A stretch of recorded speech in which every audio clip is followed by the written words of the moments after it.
കാലങ്ങളായുള്ള UDF ഭരണത്തിന് തിരശ്ശീല വീണ കൊല്ലം നെടുവത്തൂർ ഗ്രാമപഞ്ചായത്തിൽ ഇനിയും NDAയുടെ ഭരണം. കരുവായം വാർഡിൽ നിന്നും 3 തവണ വിജയിച്ച വി വിദ്യയെ പഞ്ചായത്ത് പ്രസിഡന്റായും S കൃഷ്ണകുമാറിനെ വൈസ് പ്രസിഡന്റായും തെരഞ്ഞെടുത്തു. 6 സീറ്റുകൾ നേടിയ ചിറക്കര പഞ്ചായത്തിൽ വൈസ് പ്രസിഡന്റ് സ്ഥാനമാണ് BJPക്ക് ലഭിച്ചത്.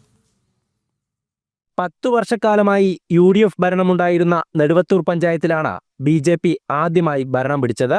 കഴിഞ്ഞ തവണ പ്രതിപക്ഷമായിരുന്നു.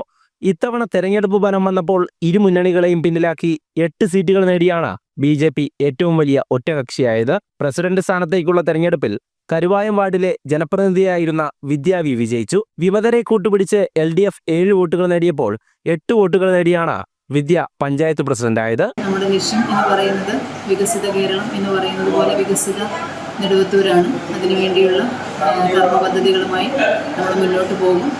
അതിന് അതിന് വേണ്ടുന്ന കാര്യങ്ങളെക്കുറിച്ചും ഒക്കെ നമ്മൾ ഭരണസമിതി ഒറ്റക്കെട്ടായി നിന്ന് കൂട്ടായി ആലോചിച്ച് വിദഗ്ധരുടെ ഉപദേശങ്ങൾ തേടി നമ്മൾ അതിന് വേണ്ടുന്ന നടപടികൾ ആദ്യം തന്നെ ചെയ്യും.